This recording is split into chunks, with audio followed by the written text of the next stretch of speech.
les jours jusqu'à midi. avec Badr Saoudi. Et nous sommes avec nos deux invités ici présents sur le plateau d'Atlantique. Nous sommes avec Alice Elhani, qui est directeur général du cabinet de recrutement J'espère Service. Et nous sommes avec Melima Idaraoui, qui est fondatrice et directrice générale de Winners Factory. Bonjour à vous deux. Bonjour Aïda, bonjour mon cher Badr. Oui. Bonjour. Mon cher Aïda, bien sûr. Il y a des rendez-vous décalés qui arrivent au moment opportun. Oui, parce que là, c'était la semaine dernière qu'on devait voir notre cher Aïda. Oui, bon, mais mieux tard que jamais, qu'est-ce qu'il faut, tard que jamais, toujours. Alors, ce matin, nous allons parler effectivement de l'impact de l'intelligence artificielle sur les politiques de ressources humaines dans les entreprises. Alors, quand on parle effectivement de cette vague, certains ne l'ont pas vu venir, et puis d'autres ont pu, dans certaines usines, par exemple, installer des outils de contrôle, de mesure, d'observation, et même d'évaluation d'intelligence artificielle. Donc, ça dépend des secteurs, ça dépend des entreprises, mais cela dit, certaines entreprises, effectivement, retardent, entre guillemets, l'arrivée de cette petite vague ou l'observation des changements qui vont à un moment ou à un autre survenir, que l'intelligence artificielle va produire dans la vie du travail tel qu'il s'effectue.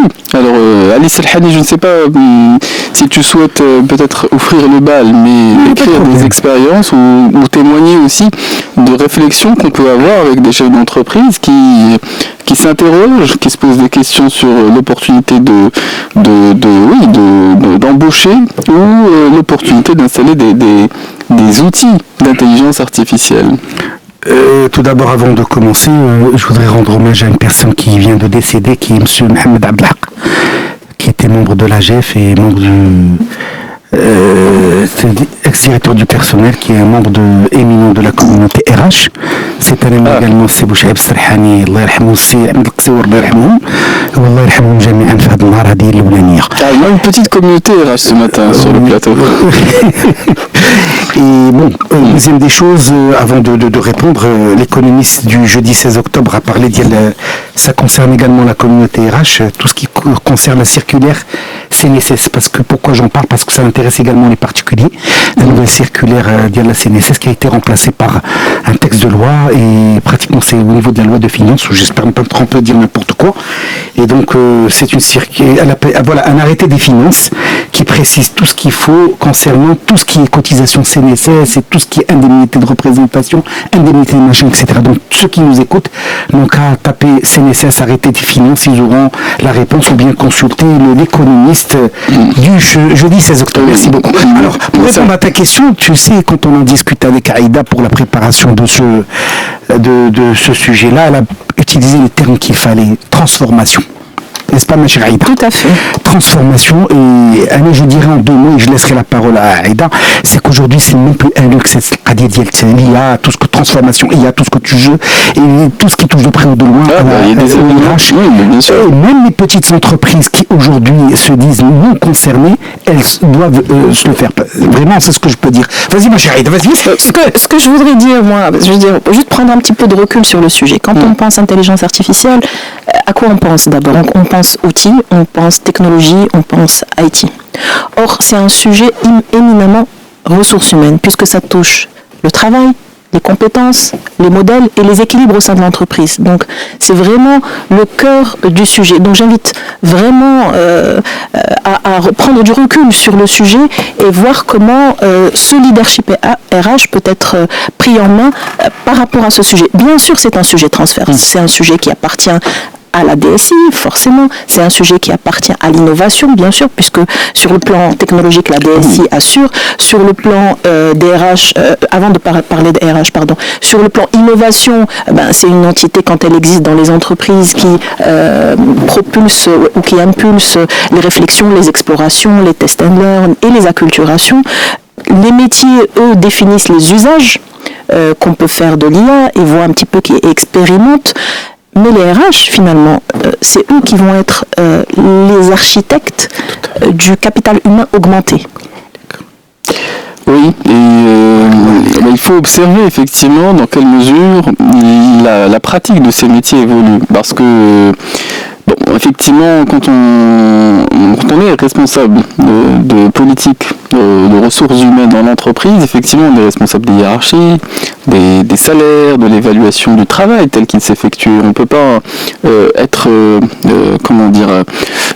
à propos ou juste dans l'évaluation qu'on fait si on n'observe pas l'évolution du métier tel qu'il se fait ou tel qu'il se pratique. Et l'intelligence artificielle bouleverse ou change énormément, disons, la valeur ajoutée qu'apportent les uns et les autres au sein de l'entreprise, parce que effectivement aujourd'hui l'intelligence artificielle se substitue entre guillemets à une partie quelquefois substantielle, quelquefois accessoire du travail qu'on observe tel qu'il se pratique dans l'entreprise.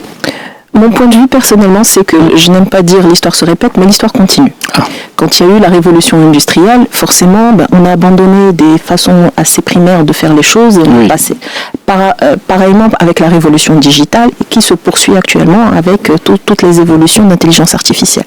Donc, c'est vrai que souvent, ce débat cristallise puisqu'on parle de perte d'emploi, de risques sur la stabilité dans les entreprises. Et puis, il y a également, il faut le reconnaître, des sorties médiatiques des grands faiseurs et des grands designers des systèmes d'intelligence artificielle comme Sam Altman d'OpenAI qui parlent de 40% des emplois qui seront remplacés. Oui, mais ce n'est pas n'importe lesquels, les emplois de services pour lesquels on fait un certain nombre d'études après le bac et qui aujourd'hui ou dans les années à venir vont devenir un peu obsolètes. Et moi je reviens à mon exemple que je citais dans un autre cadre, même dans une précédente émission, d'un éminent cabinet d'architecture qui me disait que le travail qui était nécessaire pour produire les maquettes et tout le travail de préparation pour effectivement travailler sur un projet qui nécessitait 3 mois, aujourd'hui ça prend 2 jours grâce à l'intelligence artificielle. Donc ça pose la question de savoir s'il est opportun de recruter en termes d'effectifs dans ces cabinets des ressources qui ont été qualifiées pendant un certain nombre d'années dans des cursus scolaires qui sont entre guillemets élitistes. Mais aujourd'hui, moi je parle d'un existant en termes d'organisation, en termes de culture.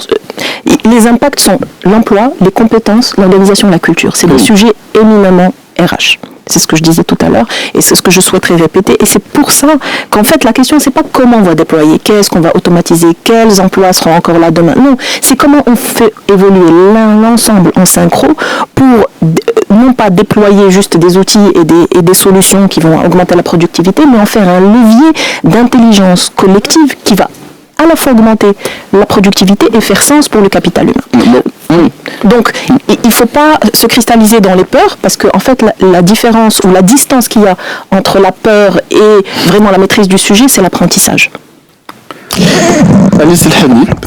Merci Aïda. De toute manière, la peur est un sentiment paralysant. Ça ne sert à rien, entre guillemets, de s'y abandonner. Mais quand on observe la situation, on peut simplement faire les choix les plus judicieux pour soi-même. Aïda a utilisé des mots très forts. Mais au départ, quand tu as parlé de cette question d'IA et les métiers RH, mais elle m'a fait penser à autre chose, c'est que c'est très important, pas uniquement les RH, l'humain en lui-même qui compose l'entreprise. Bien sûr. Voilà, c'est ce que j'ai compris. Bravo Alex, je n'ai jamais fait attention à ça. C'est-à-dire que c'est vrai que les DRH ou ceux qui ont en charge la politique RH de l'entreprise se doivent d'accompagner cette histoire d'IA, mais chaque personne dans l'entreprise, parce qu'il en va même de son évolution. Si j'ai bien compris, ma chère. Absolument. Il en va de même pour son temps de travail. Effectivement, si je perds du temps à faire un travail qui va nécessiter 4 heures au lieu de le faire en 10 minutes, franchement, ou en 1 heure, c'est une perte pour moi. Attends, pas pour toi, et en plus, tu es has-been. Deuxième des choses, merci pour le terme, l'histoire se continue. Qu'est-ce que tu dis, c'est ça? C'est très bien dit, parce que, alors qu'il oui, effectivement, c'est les mêmes choses, mais l'évolution est là avec l'outil informatique. Tu as parlé d'architecte. Rappelle-toi, il y a longtemps, quand nous avions nos dactylos, Il y a l'outil informatique qui est venu, tout le monde a dit ah là là, des métiers vont disparaître. Non, ça a beaucoup aidé.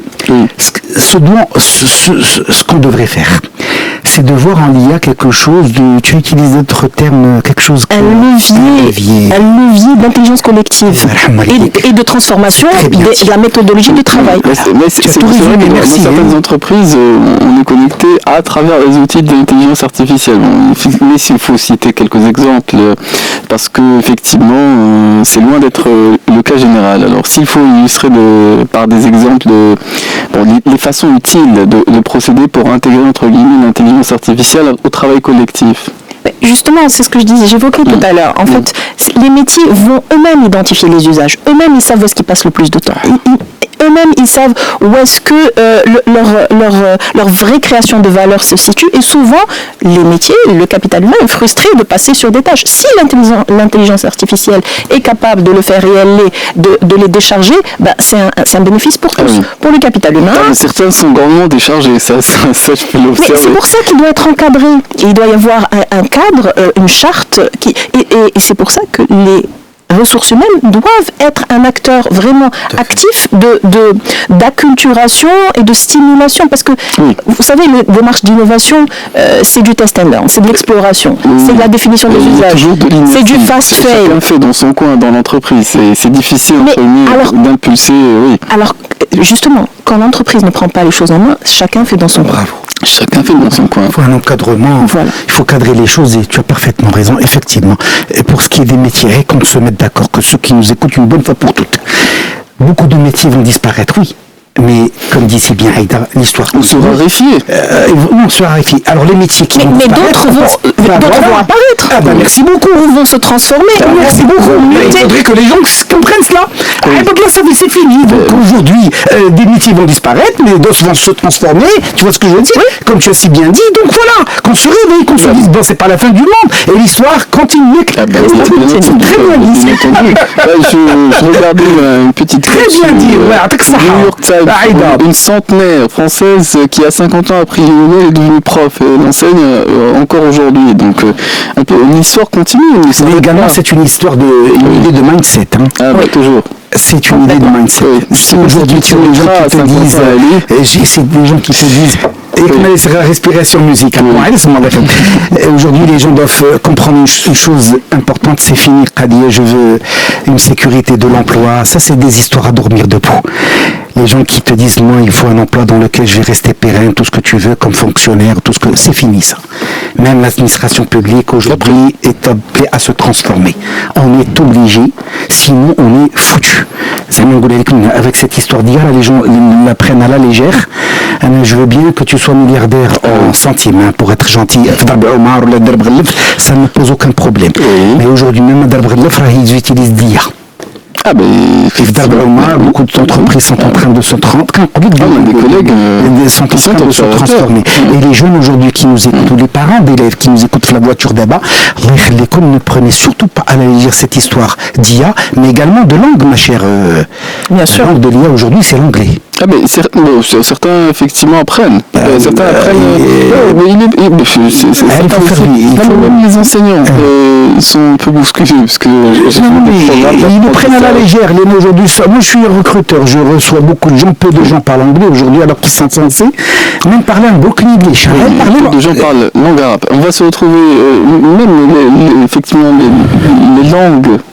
Quand on lit les mails, alors qu'il y a ChatGPT et les outils d'IA, c'est des fois il est 10h24. Tu vas pas dire que je t'aime à une femme à travers l'IA. Tu vas lui dire je t'aime en tant que humain, il faut arrêter les histoires. Là, tu travailles. C'est pour ça qu'il faut apprendre les langues. C'est l'IA qui va parler à ta place, tu vas dire je dis lui que je l'aime. Là, tu vas m'inciter à poser des questions d'ordre personnel sur comment tu... On va prendre des...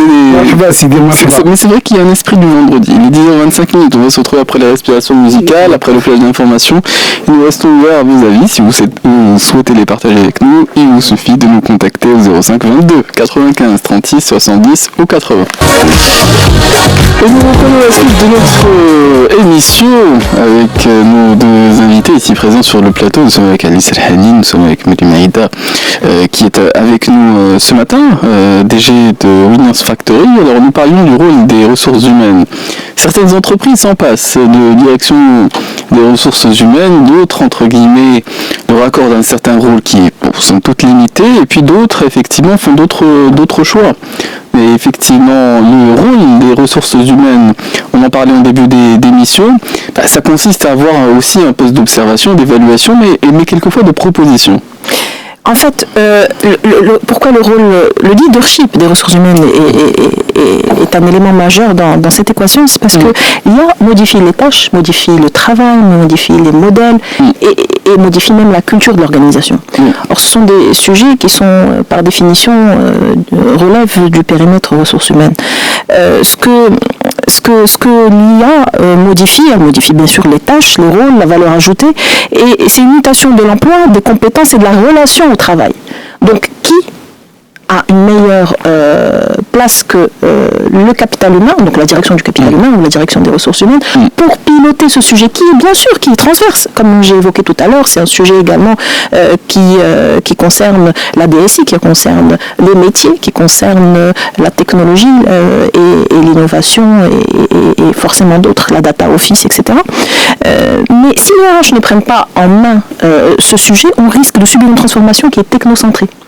Et forcément avoir des impacts déconnectés des réalités humaines. Ou ce qu'on peut observer, c'est des transformations qui surgissent dans le département en fonction aussi de l'adoption par les personnes concernées dans leur travail des outils IA qui les déchargent entre guillemets d'une partie du travail fastidieux qui pouvait être le leur.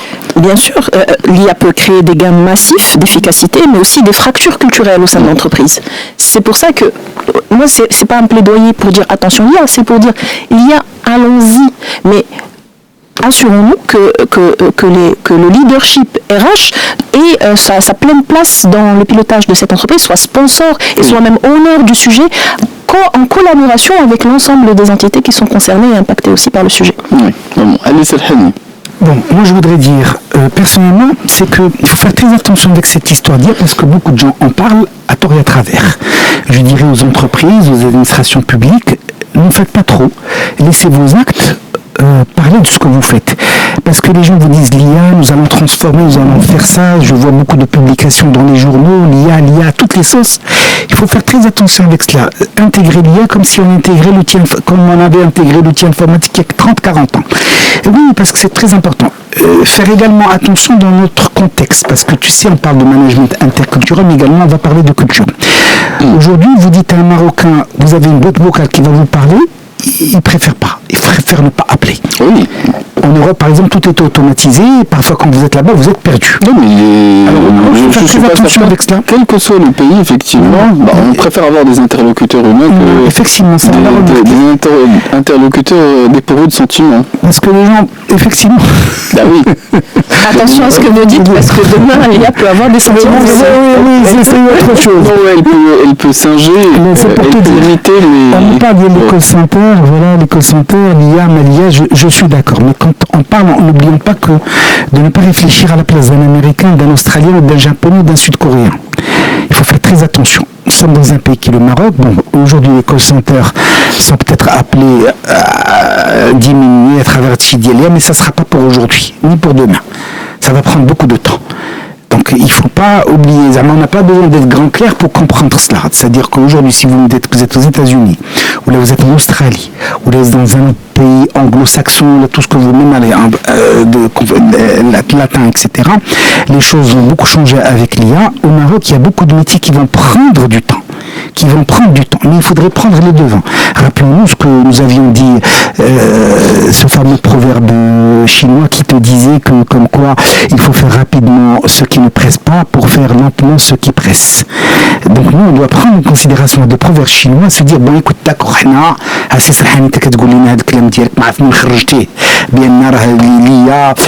c'est pas comme en Australie ou là au Japon, tout ce que vous voulez. Oui, je dis cela et je ne cesserai de le répéter.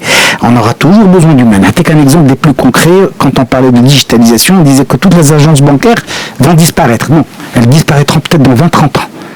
Le chèque, par exemple, il n'existe plus dans certains pays européens, il existe toujours au Maroc. Mais ça va prendre du temps pour qu'on puisse devenir. Mais pourquoi ne pas se dire de faire vite, parce que peut-être que demain, on sera amené à se mettre au même diapason que ces pays-là. Oui, mais d'autant que... Et il y a des métiers que l'IA ne pourra jamais changer. On parlait en aparté avec Aïda tout à l'heure lors de la pause. Il faut enrichir cette liste pour les parents qui nous écoutent. Ils ont aussi quelquefois leur mot à dire. Les parents aujourd'hui... ceux qui sont effectivement engagés dans des... Je vais te dire, certains parents me disaient... Moi, je disais à certains parents, quand ils me contactaient, mais qu'est-ce que votre fils pense ? Et qu'est-ce que votre fille pense? Elle a les métiers d'aujourd'hui, ce qu'elle veut faire. Et ses parents me disaient, ils pensent rien. Ils n'en ont rien à fiche. Même s'ils sont brillants. C'est grave ce que je te dis, Abdul. C'est une génération très particulière. Pour certains, c'est une musique que j'ai commencé à entendre et que je trouve, franchement, personnellement, assez délétère. Moi, j'ai entendu un ancien ministre qui disait la génération Covid, ce qu'on observe, c'est c'est-à-dire il y a de la paresse et les gens veulent vivre au lieu de travailler. Comme s'il y avait une opposition entre les deux. Très bien, et c'est bien de réfléchir comme ça. Il faut vivre plutôt que de travailler. Moi, je dirais, il faut vivre tout en conciliant vie avec travail. Mais est-ce qu'on a ce luxe? On peut se permettre ce luxe? Je ne pense pas. Je ne pense pas, vu la crise mondiale, vu le chômage que nous avons au Maroc,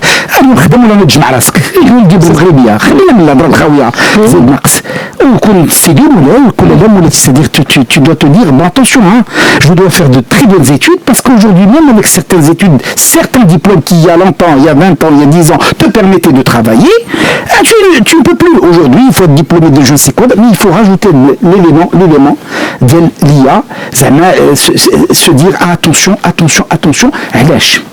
Parce que l'idéal aujourd'hui, c'est de travailler dans une multinationale. Les gens te disent je veux travailler. Mais même les institutionnels, prenons les institutionnels, salariés bien sûr. Je connais des entrepreneurs aujourd'hui. Sauf s'il n'a pas réfléchi. Parce que je ne suis pas d'accord avec il faut réfléchir un moment avant de se lancer. Alors, je ne pense pas qu'on puisse généraliser. Forcément. On ne généralise jamais, ma chère Aïda. Comprends-moi, le message, il est clair. On va me dire non, il ne faut pas généraliser. C'est un choix à faire. Tu parles de sécurité. Merci beaucoup. Bien sûr. C'est un choix, mais quand tu veux faire un choix d'entrepreneur aujourd'hui, moi je parle d'aujourd'hui, où on a la piston, la walou. Attention, les gens se trompent. Moi, je connais des gens qui me disent ils se sont lancés, ils ont fait, oui, mais attends, ils ont un excellent réseau, ils ont tout ce que vous voulez. Moi, je parle de quelqu'un qui est brillant, mais qui n'a pas de réseau, qui n'a rien. Avant de se lancer, il faut réfléchir. Le produit que tu vas offrir aux gens qui sont en face de toi, qui n'est pas une concurrence, c'est là. À toi la parole, ma chérie. Je vois les choses différemment. C'est pour ça qu'on... L'entrepreneuriat, il faut pas du tout décourager les jeunes ou les moins jeunes à l'entrepreneuriat. Par contre, ils sont pas salariés, donc et plein de personnes qu'on rencontre. Après, effectivement, vieux de l'idée. Moi, je parle de ces jeunes-là. Excuse-moi, ma chérie. Je t'en prie. En tout cas, aujourd'hui, il faut faire très attention. En tout cas, ta peau a de l'éclat. Moi, je parle de ces jeunes-là qui veulent se lancer. Mon idée, elle est claire. Qu'est-ce que tu as à proposer? Et tu dois te dire toujours, je voudrais me lancer dans l'entrepreneuriat. Qu'est-ce que j'ai à proposer et qui va marcher? Je comprends ce que tu dis. Et je me tais. Je comprends ce que tu dis et ton point est pertinent par rapport au fait de venir avec une proposition de valeur, mais derrière il y a des bagages. Il y a une expérience, il y a un réseau, il y a une trajectoire, il y a une vision, une vraie vision et on sait comment y aller. Et puis aussi, il faut le dire, il y a des airbags. Parce que, voilà. Bien entendu, il y en a qui se lancent après avoir, disons, roulé leur boss, entre guillemets, dans le monde du salariat. Et puis il y a ceux qui se lancent au sortir de leur école de commerce. Alors là, je déconseille. C'est autre chose.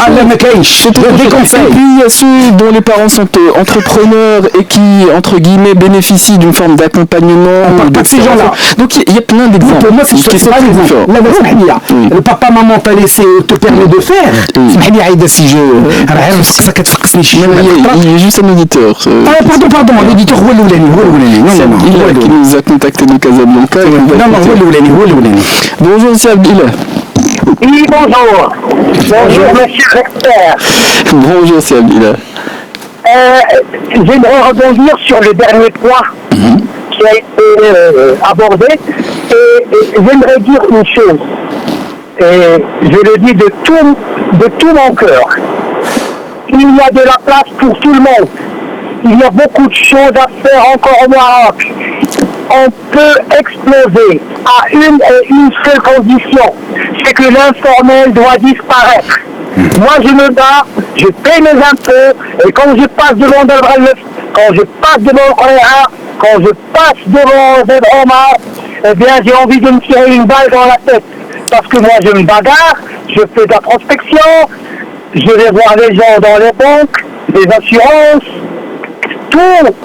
Et puis par la suite, les mêmes produits se vendent à 10 fois moins cher à Delbralef et dans toutes ces régions. Je ne parle que de Casablanca. Oui. Et monsieur, répondez-moi. Oui. Parce que c'est Abdillah, je pense que vous avez appelé. Vous avez déjà eu quelquefois, n'est-ce pas? On connaît les voix, effectivement. J'espère ne pas me tromper. C'est Abdillah, avant de donner la parole à Aïda, qu'est-ce que j'ai dit? Avant de te lancer, qu'est-ce que tu as à offrir? Quelqu'un qui vient me dire je vais me lancer dans un truc et dans lequel même avec la concurrence de l'informel, je lui dis lance-toi. Mais s'il doit se lancer ou à de l'informel il tue tout, je suis d'accord avec Sabdila, tu peux rien faire, tu peux même plus discuter avec qui que ce soit. L'informel tue tout, mais comment tuer l'informel? Donc à l'État de jouer son rôle pour tuer l'informel. Comment tuer l'informel? Comment faire en sorte qu'une personne, avant de se lancer dans quelque chose d'informel, qu'elle sera tout à fait dans la légalité? Qu'est-ce qu'elle a gagné? Et là, les idées sont très très claires. Il n'y a pas à se cacher la tête. Vas-y Aïda, si tu veux rajouter quelque chose. Oui. Alors, en fait, on a parlé tout à l'heure de mindset. Et c'est vraiment le cœur du nœud gordien. Aujourd'hui, on se laisse souvent abattre dans la culture populaire marocaine, là où Hadi ou Andak ou Andak. Ah oui, il y a tout le monde pour décourager et pas grand monde pour dire allez, vas-y, give it a try, on y va, on essaye, et en fait, si on n'essaye pas, qu'est-ce qui se passe? Il se passe rien du tout. Il se passe rien, et on vit avec le regret. Alors, juste, je continue. Aujourd'hui, on a la possibilité de créer des opportunités. Et ça, c'est un mindset qui vient de l'American Way of Life, de la culture américaine, mais qu'on n'a pas au Maroc. Et par contre, aujourd'hui, tout ce qui se passe dans les évolutions digitales et intelligence artificielle ouvre un océan d'opportunités qui ne pouvait pas se présenter auparavant. Et dans ça, si on sait créer nos propres opportunités, si on sait construire des propositions de valeur et si on sait se positionner, c'est jackpot. Ce que tu viens de dire à la fin, tabarakallah alik. Mais au départ, خلينا من الكلام ديال اسمح لي يا عايده ما تقلقش مني. Nous au Maroc on ne dit pas on est d'accord. Mais il faut se rendre à l'évidence, ce qu'a dit Abdillah, il a raison. Moins de sociétés, gens à Oublian, se sont lancés dans des trucs, l'informel les a tués. Et il a raison. Mais donc, c'est-à-dire que ce n'est pas le fait de ne pas dire aux gens, excuse-moi si je hurle ma chère Aïda, parce que c'est plus fort que moi. Bon, je lui demande même pas les excuses, parce qu'il est habitué. Pour te dire, pourquoi je dis à la fin de quelque chose que personne d'autre va venir faire l'informel. L'océan bleu. Je ne sais pas ce que c'est. Mais je te dis bravo. Mais dès le départ, moi, ces jeunes aujourd'hui qui te disent non, c'est beau. Parce que tu sais pourquoi je te dis ça? Il y a 20 ans, j'ai fait une conférence, je ne sais pas quelle ville, كنت قلت لهم قال لي واحد السيد اسي سرحاني راه يفوت با ديكوراجي قلت له انا اكسكيوز مون مون شاب هذاك قلت له الله يخليك خلينا من الكلام ديال جدريال هكذاك جدريال تقلق ليا قلت له الله يخليك ولا كونفيرونس ما عندناش 700 بيرسون الله يخليكم روندونو على ليفيدونس راه السي عبد الله راه قال كلام في المعقول راه il y a beaucoup de choses à faire mais tu sais quand quelque chose est touché par l'informel même si tu as les idées d'Elon Musk et l'informel il les a tu es foutu. Je ne remets pas du tout en question cet aspect. Donc, absolument, on dit la même chose. Juste, tu allumes le projecteur sur les côtés négatifs et moi sur les côtés un peu plus... Non, mais c'est pas dire verre à moitié plein, verre à moitié vide. Moi, je te demande d'être pragmatique. Oui, mais c'est toujours non, mais c'est toujours l'argument de celui qui voit le verre à moitié vide. Non, c'est du réalisme. Ah, j'ai dit, Radin Dironek, PZ, t'as chaud, bien lié. Toute personne qui s'engage dans une entreprise, entre guillemets, elle n'est pas garantie de succès. Là, on peut effectivement... Qu'est-ce qu'on a dit au départ ? Oui. Qu'est-ce qu'on a dit ? Bon, je me rappelle notre chère auditrice qui nous a dit de ne pas nous entrecouper parce que nous privons les gens de... Je m'excuse mon cher Badr, je m'excuse ma chère Ida. C'est Badr, tu veux te lancer dans l'entrepreneuriat ? Qu'est-ce que tu as offert ? Il y a un businessman qui a fait. Il y a quelque chose qui est sûr. Tu sais, tu as dirigé des entreprises. Bien sûr. Et tu vois que là, il est international. Je te connais très très bien, ma chère Aïda, je sais dans quelle entreprise. C'est pas les moindres. Même avec les Japonais. Ça rigole pas. Elle était même invitée au Japon, tellement ils étaient satisfaits d'elle. Ça remonte à loin. Mais c'est pour te dire.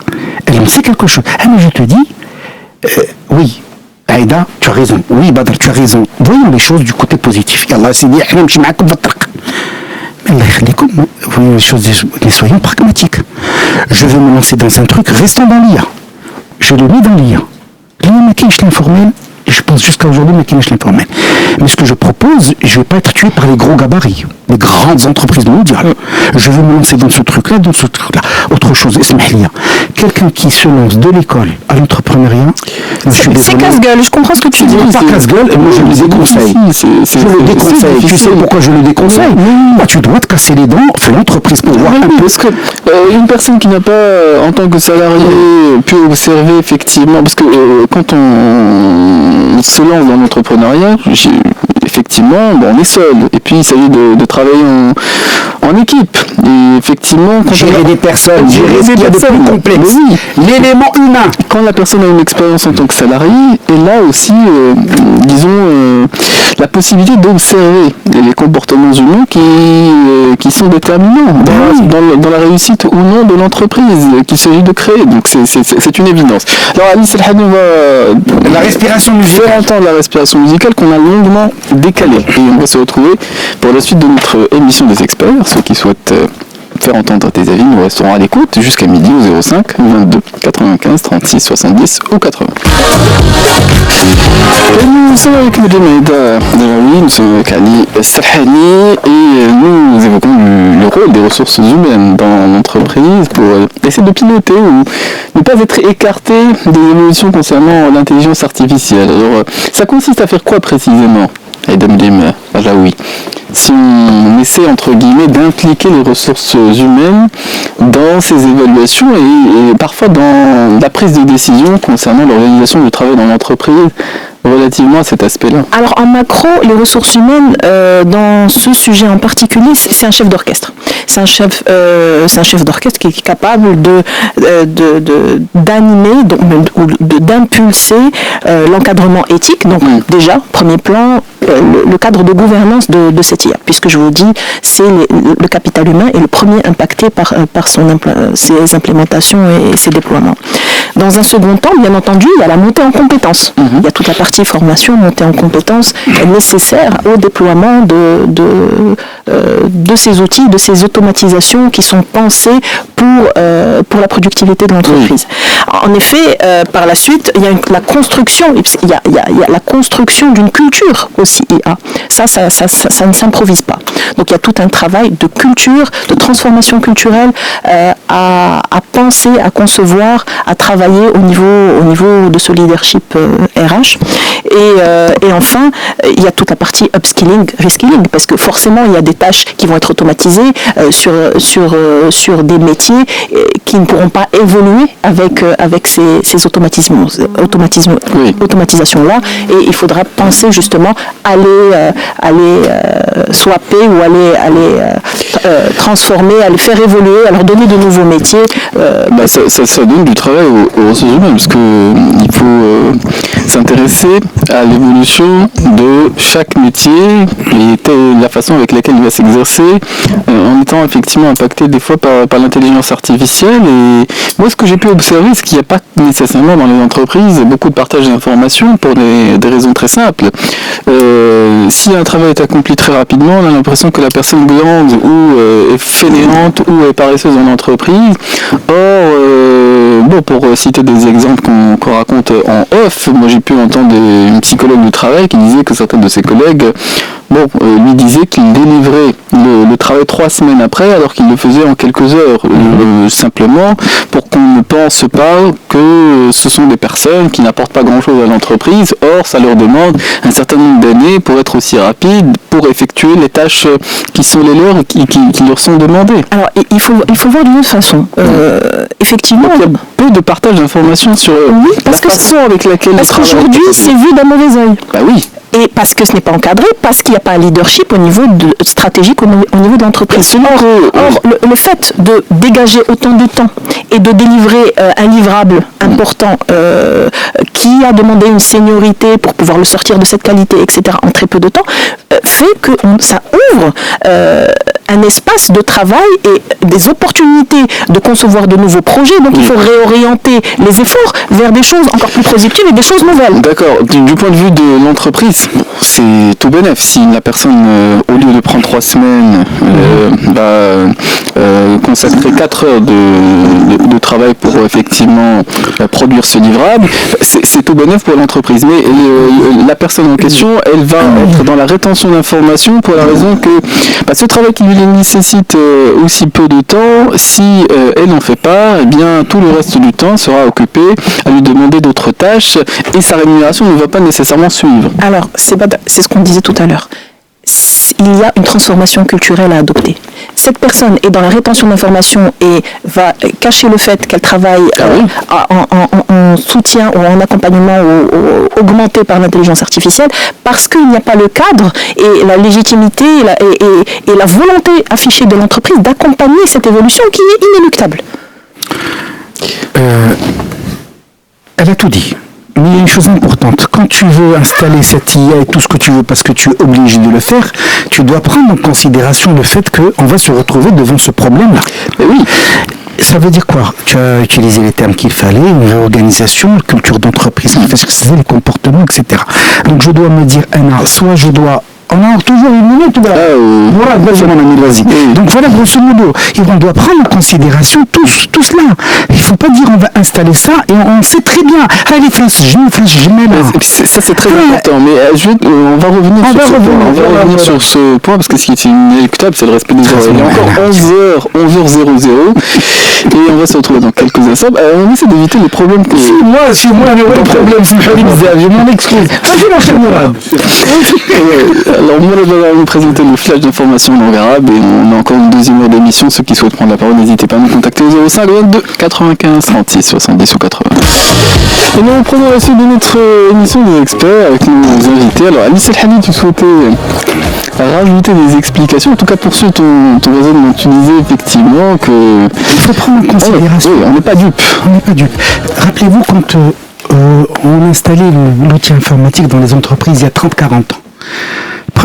Certaines compagnies, certaines entreprises disaient, bon attendez, tout ça va nous faciliter la tâche, mais qu'allons-nous faire de tout ce personnel que nous avons?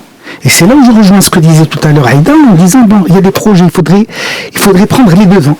Certaines entreprises se sont retrouvées avec du personnel qui ne fait rien, donc je dirais que la faute incombe à l'entreprise, et puis après, bien sûr, le personnel je peux comprendre ce personnel dont tu viens de dire, comme quoi, au lieu je peux délivrer ce livrable dans 3 jours, mais je le fais dans 4 semaines pour qu'on ne puisse pas dire de moi que je suis fainéant, excusez le terme, que je ne fous rien. Je peux le comprendre, Mais c'est un exemple de la vie réelle qu'on m'a raconté. Que le fait que installer cette histoire d'IA, parce que cette IA a toutes les sauces, tout ce que vous voulez, on va rester pragmatique et se dire, bon voilà, j'ai du personnel, j'ai deux situations. Soit j'ai de quoi les occuper dans les prochaines années, soit je dois m'en séparer, ou pour être un peu vulgaire, pour m'en débarrasser. D'accord, il faut dire les choses telles qu'elles sont. L'entreprise doit prendre en considération. Alors, il y a autre chose, mais également, je dirais que je peux comprendre les salariés, hommes ou femmes, mais également, ils doivent se dire, attention, je dois me mettre à niveau. Voilà ce qui m'attend dans cette entreprise-là ou dans une autre entreprise. Je dois me mettre toujours à niveau et en matière d'IA et me dire, bon voilà, mon métier, est-ce qu'il va être gardé par mon métier, ma fonction en elle-même. Sinon, si c'est pas le cas, qu'est-ce que je pourrais faire d'autre ? La personne qui attend 3 semaines, effectivement, pour délivrer son... C'est grave. Elle se dit, c'est un gage, entre guillemets. Ça va être considéré comme un gage de compétence dans l'entreprise. De sécurité pour le mec ou la nana. De sécurité, les choses on est censé attendre, effectivement, que le travail soit délivré. Et il y a cette difficulté-là, effectivement, d'avoir les bonnes informations. Nous avons un auditeur qui nous a contacté, c'est Simstafa qui nous appelle de Casablanca. Bonjour. Bonjour Simstafa. Bonjour, c'est Saoudi. Le débat il est très intéressant. Alors, j'étais en cours de route en voiture, j'ai entendu M. Salahani discuter de ce problème avec la dame qui est avec vous là-bas. Oui. Moi, je donne raison à M. Salahani à 200%. À quel sujet Bon, j'ai vécu une expérience dans le domaine. Bon, j'étais dans le secteur de l'énergie. Et à ma retraite, j'ai pris 2 années de vacances. Puis après, j'ai dit pourquoi pas faire une petite entreprise. Ok. Donc j'ai créé l'entreprise. La création était très facile. Et j'ai commencé à prospecter, à faire, puisque moi j'ai une expérience derrière moi du secteur public et du secteur privé. Donc je connais tous les problèmes à peu près. Je connais des problèmes de marché, problèmes de marketing, problèmes commerciaux, problèmes financiers, problèmes de règlement, tout ça. Et même les relations avec les banques, tout ça. Je connais tous ces problèmes. Alors j'ai démarré et... pendant 3 ans, l'État, il vous fait une faveur, vous ne payez rien du tout, on vous encourage. Mais à partir de la 4e année, vous devrez payer minimum en IS 3 000 dirhams. Minimum. Que vous avez vendu ou pas vendu, faire une prestation ou pas, l'État ne veut rien savoir. Alors, après 3 ans, sur 3 ans, je n'ai traité qu'une seule affaire, et cette affaire, je l'ai traitée parce que le gars qui me l'a passé, je le connais. Oui. Donc sur le plan marché au Maroc, le marché il est très verrouillé. Je peux dire il y a un groupe de personnes qui maîtrisent le marché, qui se partagent le gâteau entre eux, personne ne peut rentrer. Et si jamais vous rentrez accidentellement dans une affaire, après vous allez souffrir pour le paiement, pour les réserves, c'est infernal. Oui. Voilà.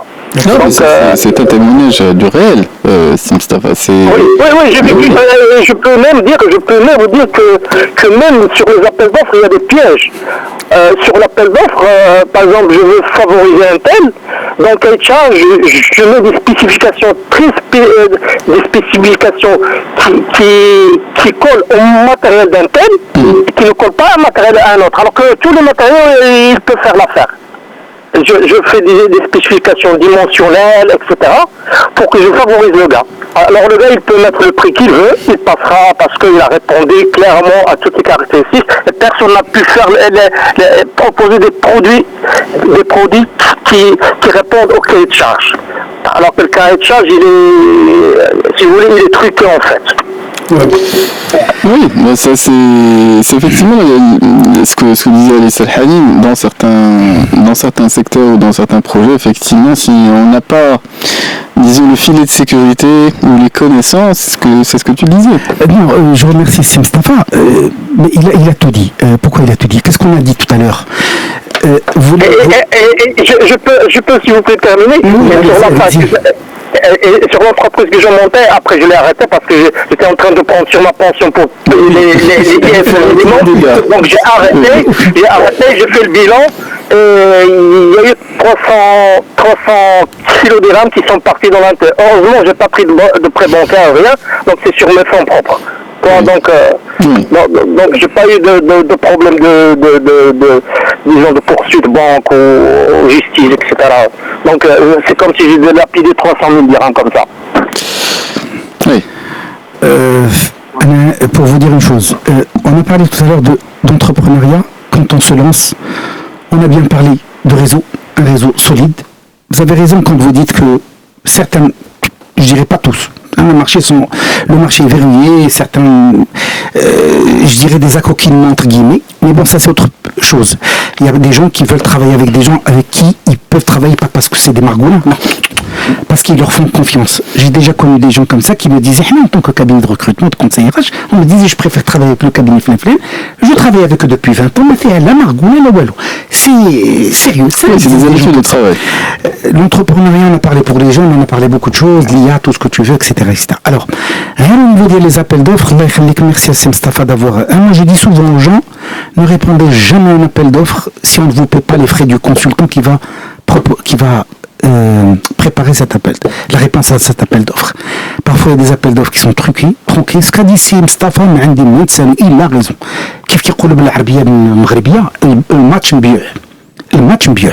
كتصدعي راسك. Alors autant demander les frais de l'appel d'offres et demander des frais صحاح, ماشي des frais rigolos. Et vous allez voir le sérieux de cette entreprise, cette administration de je sais qui d'autre, d'accord? Bon Dieu merci, comme disait tout à l'heure Haïda, on va pas généraliser. Alhamdoulilah, parce que ça serait grave. Oui. Mais aujourd'hui, l'entrepreneuriat, vous voulez vous lancer, marhaba bikoum, mais vous pesez le pour et le contre, et croyez-moi, c'est pas de l'eau de... Bon. Oui, mais il n'y a pas que des expériences heureuses dans l'existence. Par contre, si tu offres un produit, quelque chose qui ne souffre aucune concurrence, c'est autre chose. Parce que c'est ce dont parlait Aïda il y a de cela quelques... N'oublie pas, quand il y avait ce problème de bug de l'an 2000, moi je me rappelle très bien, et puis après il y a eu ces problèmes d'informatique. Tu sais, les consultants informatiques, il y en a plusieurs qui ont démissionné pour créer leur propre boîte, des consultants, des produits que tu ne trouves pas. Là, on peut dire Oracle, SAP, tout ce que tu veux, etc. Mais ils se sont fait de l'argent fou. Il y a aussi et tout récemment, il y a même des DSI et toutes leurs équipes qui ont été virées pour des raisons inverses. Parce que c'est vrai qu'on est responsable de défaillances. Et effectivement, en la matière, il y a eu, dans certains secteurs, quelques exemples en ce sens. Alors, je ne sais pas si il est une façon de voir les choses, parce qu'on connaît des parcours qui réussissent, et puis il y a beaucoup aussi d'échecs dans l'entrepreneuriat. Après, il y a des choses qui sont relatives au contexte qui est le nôtre. Je ne sais pas si tu souhaitais réagir à ce qui était dit, Haïda. C'est exactement ça, il n'y a pas une façon de voir les choses, il n'y a pas une expérience. Heureusement, il y a des gens qui réussissent, et il y a des gens qui réussissent moins, et des fois, vous savez, dans la culture d'innovation, parce que j'étais dans une vie professionnelle passée, directrice de l'innovation, il n'y a pas quelque chose qui s'appelle l'échec. Il y a le not yet. C'est juste que soit on a le souffle, soit on ne l'a pas. C'est ça qui fait la différence. Oui. Et dans la culture de l'innovation, il y a ce qu'on appelle le fail fast. C'est-à-dire que l'échec est souhaité, désiré, on le recherche. Mais il faut le faire rapidement pour ne pas perdre du temps et d'argent. Et tout ce qu'on parle tout à l'heure d'innovation, de ramener de nouveaux produits, ça peut être une innovation produit, une innovation de process ou de concept. Mais l'idée qui sous-tend, c'est la scalabilité. La scalabilité, c'est la mise à l'échelle. C'est-à-dire que vous n'allez pas... Votre expansion ne va pas demander une expansion des charges. C'est-à-dire que les charges sont amorties à partir d'un point T et ensuite vous mettez la mise à l'échelle et là c'est bingo. C'est le rationnel des startups aujourd'hui. Donc il y a plusieurs façons de voir l'entreprise. Et c'est vrai que les modèles traditionnels ne sont plus sont plus difficiles à faire vivre aujourd'hui. Oui, et ils ont aussi la qualité d'être un peu plus pérennes. Aujourd'hui, effectivement, c'est plus difficile de se projeter sur la longue durée. Il est 11h16. On va profiter de la respiration musicale et on va donner la parole à ceux qui la demandent, me semble-t-il.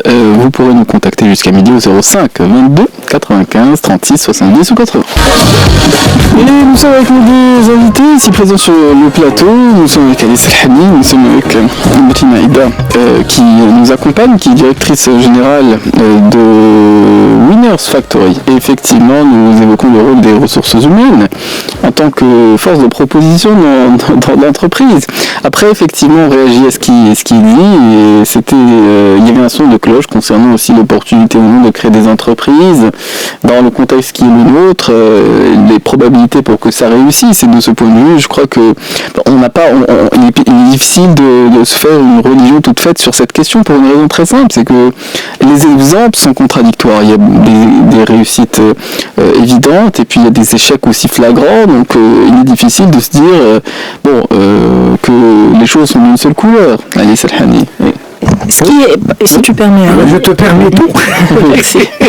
Ce qui est sûr, c'est que on ne peut pas, dans un contexte où tout s'accélère, les mutations économiques, technologiques, de conformité, et j'en passe, on ne peut pas rêver faire réussir facilement des modèles traditionnels.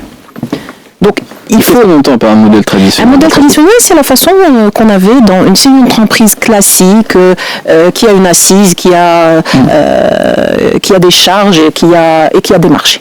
Donc, il faut vraiment réfléchir à faire évoluer la façon de travailler, mais aussi l'offre qu'on apporte sur le marché et les évolutions technologiques, parce qu'on travaille dans un écosystème. Si on ne tient pas compte des paramétrages de l'écosystème, ben forcément... Vous voulez dire que si on se distingue, mais absolument de toute la concurrence, il n'y a pas de raison de ne pas trouver un écho. Pas seulement. Pas seulement, mais effectivement, le facteur différenciant est un levier. Oui, mais encore, parce que le facteur différenciant, effectivement, je ne suis pas certain qu'une entreprise à l'ancienne, entre guillemets, n'essaie pas de se distinguer à sa façon. Il faut se réinventer, il faut savoir se réinventer, il faut savoir accepter de se faire accompagner, accepter et assumer des erreurs, et puis rebondir sur des nouvelles façons de faire.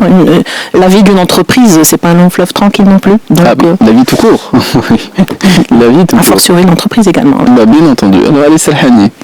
C'est clair comme de l'eau de roche. J'ai quelque chose à proposer.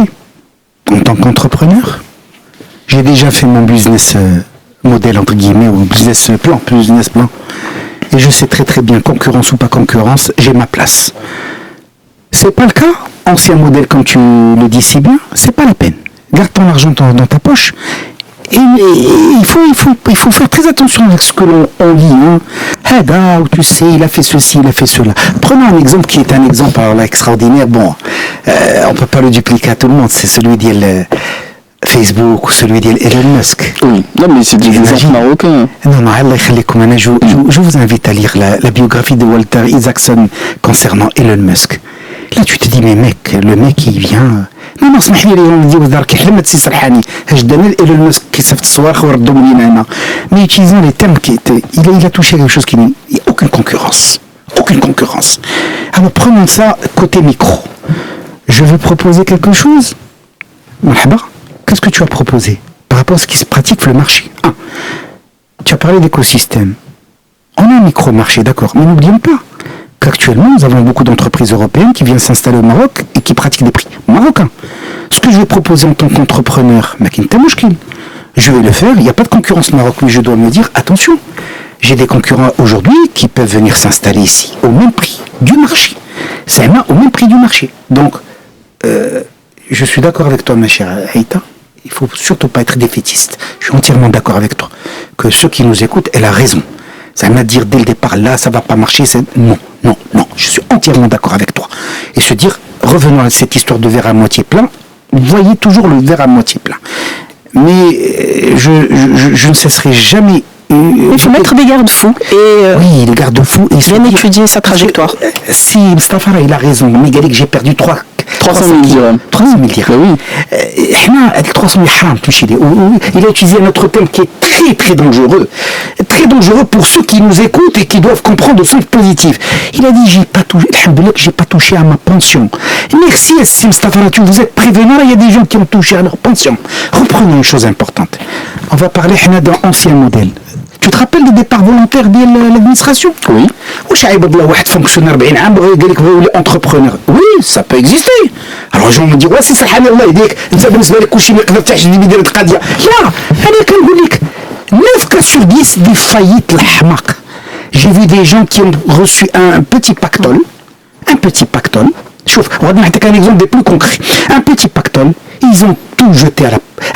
il faut voir, c'était un drame. Et il y a d'autres gens, comme Allah yarhamou Sa'ali Barrahma, c'est Ahmed Al-Qsawar, حكى son histoire. C'est Ahmed Al-Qsawar, Allah yarhamou Sa'ali Barrahma, départ volontaire, ils lui ont donné un chèque. Qu'est-ce qu'il a fait? Il a créé sa propre entreprise. Dans quel domaine? Le domaine des RH, son domaine à lui. Il a été inspecteur du travail pendant des années, puis après, je crois délégué préfectoral, si mes souvenirs sont. Et il a utilisé à bon escient sa matière grise. Alhamdoulilah, ça a marché très très bien pour lui. Aucun qui goulait à lire. Et je me rappelle d'un terme que je n'oublierai jamais, le rez-de-chaussée. Tu sais, c'est Ali, c'est ma propre entreprise. Écoutez bien, je vous donne des exemples concrets. Mais il s'est lancé dans un domaine qu'il maîtrisait, dans un domaine où il y a une grande concurrence, mais vu la compétence qu'il avait, Allah yarhamou Sa'ali Barrahma, il a, alhamdoulilah, comme donc, vas-y, Aïssa. Je voudrais... Tu peux m'interrompre quand tu veux, Aïssa.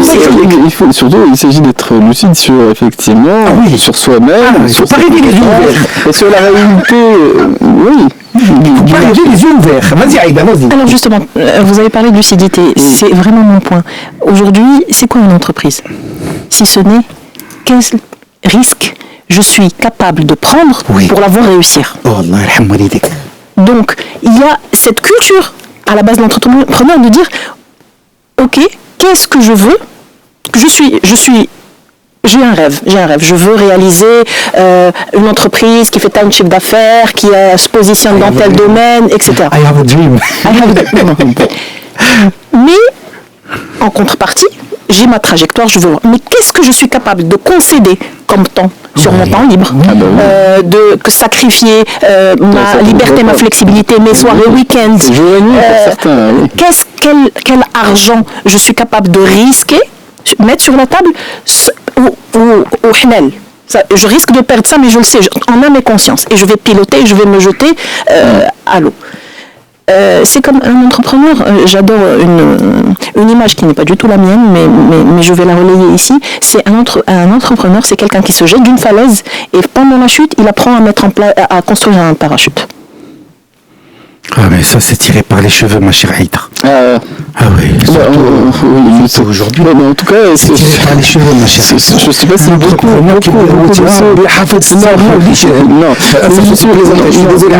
suis pas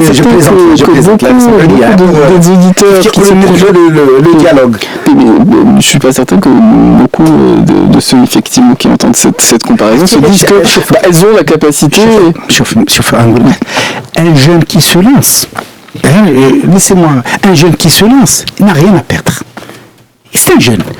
La mra, la oulad, la walou, il peut se casser les dents, les parents sont là. Oui. Tu vois, je vais dire la trajectoire, qu'est-ce que je vais. Tu as raison. Le business plan. Ce que tu viens de dire, effectivement, qu'est-ce que je dois concéder à la raison. Alors il y a des gens qui travaillent 24 heures sur 24 parce que là, ils ont vendu des entreprises d'Ahmar. Ce que je veux vendre. Revenons, Sadilah. N'oublions jamais l'informel. Revenons, c'est Mustafa. N'oublions jamais le marché verrouillé. Tout ça, je le prends en considération. Alors, je suis jeune, ou qui, quand c'est là, ancien modèle, et tu as raison qu'il y a l'ancien modèle français, qui réfléchissent à cela. Entrepreneuriat. Quel rapport tout ça avec l'IA?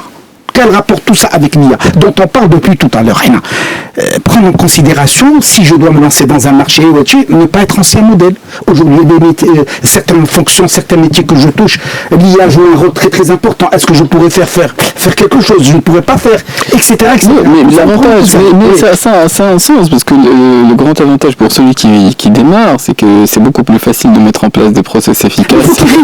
Mais c'est beaucoup plus facile de mettre en place des process qui réussissent dès le départ que d'en installer dans des entreprises dans lesquelles il y a des habitudes et des inerties et des façons de faire. C'est des fois beaucoup plus difficile. Oui. Et ce sera bientôt Karim. Cette vidéo, encore là. Celui qui se lance, je répète ce que j'ai dit tout à l'heure. Tout jeune qui nous écoute, ولا مو اللي كيسمعوا لينا ولا خالو ولا حبيب ولا عمو، الله يخليكم يتهرسوا له السنان في الانتربريز، يتعلم شنو هي يخدم مع الناس، يشوف الخير ويشوف الشر. لأن داك الشيء va le façonner. Tu es d'accord avec moi ou pas, ماشي حبيب؟ 100%. Il va le façonner. Alors, je vais te dire, tant qu'on peut parler de Aïda, on se connaît depuis combien, Aïda? 20 ans. Tu sais, Aïda, il y a une chose, je dirais pas la nationalité, pour qu'elle soit félicitée par des actionnaires principaux d'une entreprise dans laquelle elle a été travaillée, des actionnaires internationaux très durs, très... Il ne faut pas être un félicité. Alors, il faut voir, mais elle a bataillé. Et si aujourd'hui elle se lance, moi je suis heureux. Mais il y a toujours des sacrifices à faire. Alors, 11h31, on va céder notre place à Karim Droné qui va nous présenter les actualités. Et on se retrouve pour la suite de notre émission des experts. Et ceux qui souhaitent prendre la parole, n'hésitez pas à nous contacter au 05 22 95 36 70 ou 80. Nous sommes avec nos deux invités sur le plateau, nous sommes aussi avec les auditeurs qui souhaiteraient prendre la parole. Nous resterons joignables jusqu'à midi au 05 22 95 36 70 ou 80. Nous avons dévié vers effectivement les projets entrepreneuriaux et on se pose la question de savoir s'il y a des opportunités nouvelles avec les technologies nouvelles et effectivement dans le contexte qui est le nôtre, mais notre sujet principal ça reste l'IA dans les entreprises. Quel impact, notamment en termes de politique RH. Alors nous sommes avec Si Mohamed qui nous a contacté d'après ce qu'on indique de Casablanca. Bonjour. Oui, bonjour. Bonjour Si Mohamed. Bonjour tout le monde. Bonjour. Je peux intervenir? J'ai appelé, j'ai allumé la radio il y a une quinzaine de minutes. Oui. Et je ne sais pas si vous en avez parlé ou pas, le rapport de l'entrepreneur qui veut créer la société avec toutes les administrations qui existent. Je ne sais pas si vous en avez parlé ou pas, mais moi, personnellement, ce que je trouve que la barre, elle est très très haute et la plupart des jeunes, lorsqu'ils commencent leur business, ils ont un peu du mal à suivre avec toutes les administrations. Par exemple, dans un domaine que je connais plus ou moins, tout ce qui est import, il a une relation avec la santé, avec le ministère de Commerce et d'Industrie, avec l'ONSA. Et les jeunes, malheureusement, ils sont heurtés à un mur. Un jeune qui a ses diplômes et il veut faire une société, il se trouve avec des choses, avec un blocage et en fin de compte, il est un peu déçu. Contrairement à ce qui se passe dans d'autres pays, il y a ce qu'on appelle l'accompagnement. Il y a le pays qui accompagne et qui assiste le jeune entrepreneur. Donc, cette barre qui est très très haute, il faut qu'il y ait une souplesse au niveau de ces administrations vis-à-vis de cet entrepreneur. Ça, c'est mon point de vue. Je ne sais pas qu'est-ce que vous en pensez.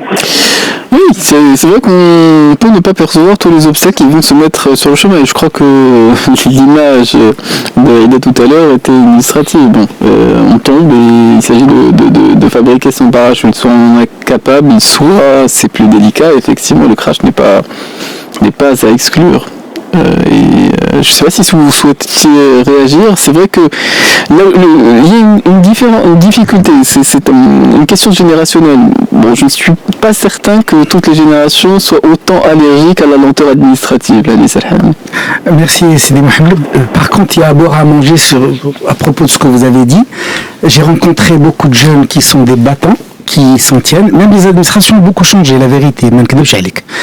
Je connais l'administration d'Yal Hadi 20 ans, 25 ans.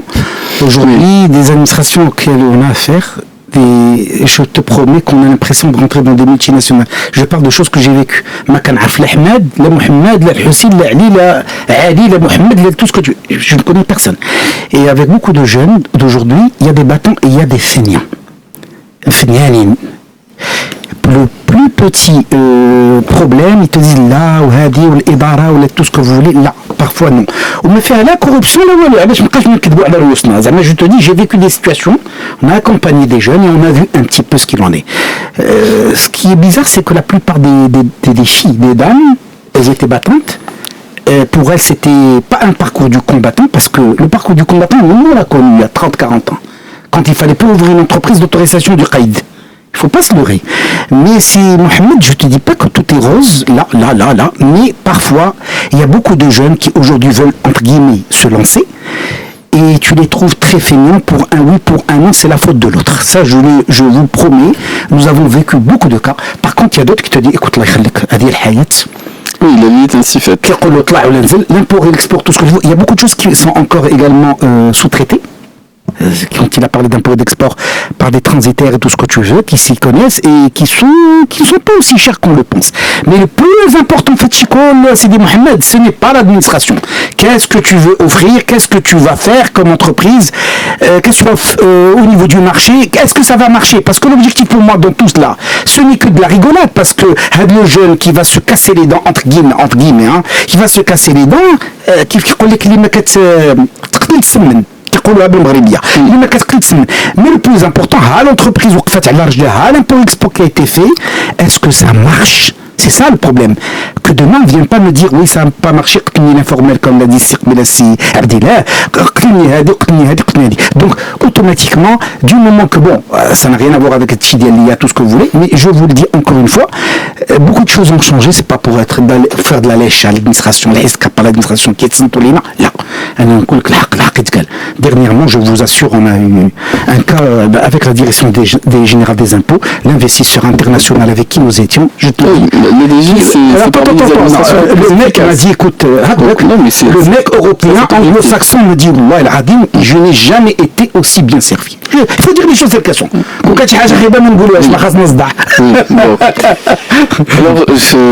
Merci quand même pour cette très bonne question. Mais اسمح لي الله يخليك عبد الرحمن كنسل عليك صبر عليا خويا ماشي دري بحال تبارك الله على عيده انا كنقول لها واحد القضيه الله يخليك عير نوبليون با رانا فيفون nous avons une génération تبارك الله dynamique mais parfois la facilité, et c'est pas de leur faute, c'est pas de leur faute. Aujourd'hui, tu sais, à travers un smartphone, tu fais des choses. Tout est accessible.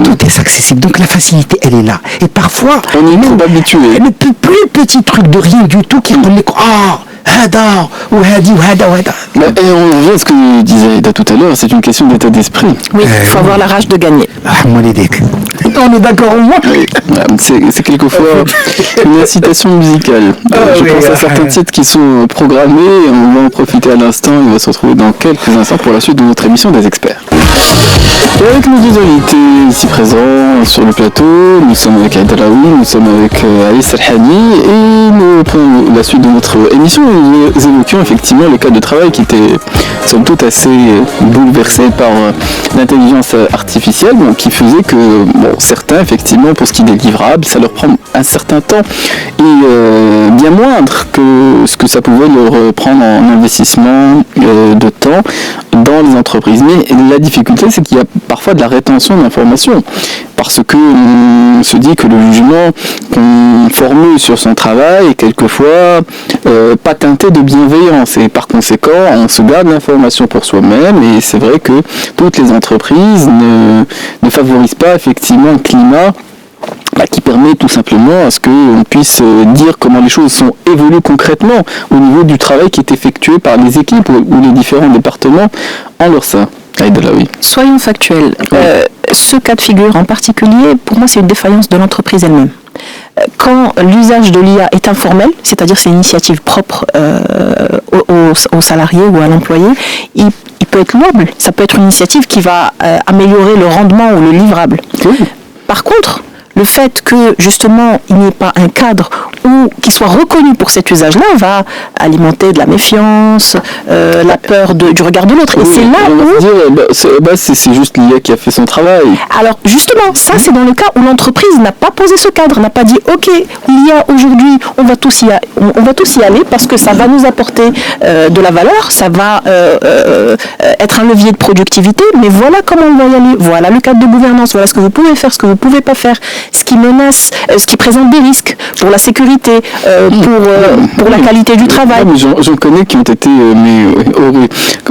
indignés du fait de recevoir des mails qu'ils estimaient rédigés par l'IA. Et il y a une dimension personnelle. Quand il n'y a pas ce cadre-là qui est instauré dans l'entreprise, c'est vrai que, effectivement, le jugement qu'on se fait du travail effectué par autrui, n'est pas nécessairement les plus... Alors justement, il faut replacer la confiance au centre de ce sujet. Pour avoir confiance, il faut qu'on définisse les règles. Qui définit les règles ? C'est l'entreprise. Et c'est pour ça que je parle de leadership RH. Voilà dans quel cas, quels sont les cas d'usage qu'on encourage même, mais qu'on encourage les collaborateurs à aller expérimenter. Et voilà ce qu'on attend en termes de performance, et voilà ce qu'on attend en termes d'équilibre.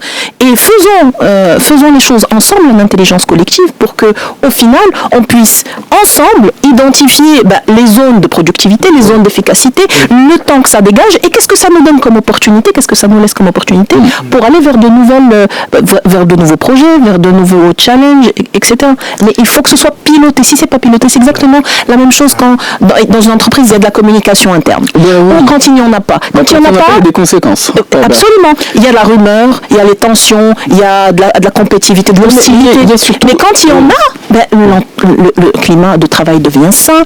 Si elle est bien, s'il y a une bonne stratégie, s'il y a un bon rendu des canaux efficaces, ça change tout à la culture du travail. C'est pareil pour l'IA. Aujourd'hui, il faut vraiment le voir comme ça. Oui, mais la difficulté disons, dans les entreprises qu'on peut observer, c'est que quand effectivement on se rend compte qu'on peut libérer du temps, qu'est-ce qu'on va faire de ce temps libéré ? On peut travailler sur d'autres projets. La difficulté, c'est que les esprits chagrins se disent toujours, mais qu'est-ce que j'y gagne ? Mais bien sûr, le cadre, il comporte le cadre incitatif. Ça doit être un cadre incitatif. Parce que si on... Qu'est-ce que c'est qu'un cadre incitatif ? C'est des KPI à mesurer collectivement. D'accord ? C'est un pilotage à mettre en place. Oui. Et c'est des résultats à mesurer. À partir du moment qu'on les mesure et qu'on est dans les objectifs à atteindre, dans les cibles, les ambitions qu'on s'est fixées, et normalement tout le monde doit être gagnant. L'entreprise doit prévoir les leviers incitatifs pour les collaborateurs, pour les managers et stratégiquement pour la productivité de l'entreprise au global. Alors le levier incitatif pour les collaborateurs, c'est-à-dire qu'ils arrivent à avoir un degré d'efficacité suffisant, auquel ils sont sensibles, c'est souvent la rémunération. Pas forcément, pas uniquement.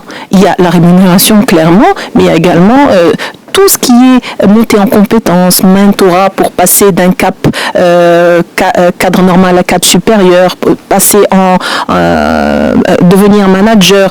Il y a tout un accompagnement professionnel, des ouvertures de carrière et des leviers d'accompagnement, que ce soit à travers du coaching, à travers de la formation, et aussi, il y a plusieurs leviers. Les entreprises peuvent même ouvrir leur actionnariat aux collaborateurs. Ça existe, particulièrement dans les multinationales, dans les banques. Donc, c'est le cœur du sujet RH. Ça relève totalement de notre problématique aujourd'hui. Pourquoi est-ce que c'est le RH qui doit être leader sur le sujet ? Il n'est pas seul contributeur, tout le monde est contributeur dans l'entreprise, mais il doit être le chef d'orchestre parce que les impacts sont les plus importants sur ces périmètres. Entièrement d'accord à 100%, et il faudrait également que la direction générale puisse être le véritable sponsor. J'ai dit la direction générale, sinon si c'est une multinationale, parce que tout est organisation matricielle, etc., que la direction qui s'en occupe à l'international puisse se dire attention, c'est pas de la rigolade, c'est pas une mode. Ouais, il ne faut pas l'oublier. Il y a beaucoup de gens, quand tu leur parles d'IA aujourd'hui, ils lisent beaucoup pour te dire que je suis in. C'est comme il y a quelques années quand on parlait de transformation digitale. Merci beaucoup. Alors, Adi, d'une part, on a parlé de l'entreprise maintenant. D'abord, et elle a raison, il ne faut pas qu'il y ait des loups solitaires au sein de l'entreprise, il ne faut pas d'anarchie. Et en plus, excuse-moi de t'interrompre, le fait qu'on laisse justement pas de cadre, c'est qu'il y en a qui vont, de leur propre initiative, monter en compétence très vite sur l'IA, savoir comment la piloter et laisser totalement laisser en marge. Absolument. Bien entendu. Ah, ça, c'est... Et autre chose... Qu'est-ce qu'on en fait à ce moment-là? Si on sort de l'entreprise, moi j'en appelle à tous ces jeunes-là. Tous ces jeunes ou toutes ces responsables. De se former d'eux-mêmes. Voilà. De prendre leur propre initiative. De leur propre initiative et de s'y mettre. Et aujourd'hui, plus que jamais, il n'y aura d'excuses parce que c'est une question de vie ou de mort en tant que salarié ou là, en tant que futur entrepreneur. Alors c'est quelque chose, parce que c'est quoi alors on va être gentil. On va se dire, on va se donner 10 ans. On va se donner 20 ans, mais je vais être gentil. Je dis... Bon, voilà, tu vois, ça c'est pire. Donc il faut se dire... 10 ans même il faut se dire, bon voilà, il faut que je mette les bouchées doubles pour pouvoir être à niveau, et je dis niveau à l'international, au pays des aveugles, le Bourg-les-Rois. Tu as compris? Les gens ne s'en rendent pas nécessairement compte, mais dans des usines, aujourd'hui, dans certaines usines marocaines, il y a des usines marocaines. Il y a des outils, je t'assure. C'est important aujourd'hui. Dans certaines zones franches où il y a effectivement des usines marocaines, il y a parfois des outils qu'on n'imagine pas, des outils qu'on a pu voir dans des reportages de télévision étrangère sur ce qui se passe en Chine pour essayer de traquer la performance et effectivement avoir des données prélevées instantanément par des outils qui sont mis en place. Donc, le système éducatif marocain doit prendre en considération l'impact de l'IA à les études, à les études à venir. Et ça, c'est un sujet à part entière. C'est un sujet à part entière, mais le système éducatif marocain se doit de se dire, on ne peut plus revenir en arrière. Aujourd'hui, c'est un parfait mot de conclusion, Hadi Salhani. Et je vous remercie tous deux pour votre présence avec nous à l'antenne. On va céder la parole à nos collègues qui vont nous présenter les actualités, Kamal Khassal et Ahmed Aloua, qui sont en charge de la tranche suivante. On se dit bon week-end à tous et à lundi pour d'autres sujets des experts. Les experts sont sur Atlantique jusqu'à midi.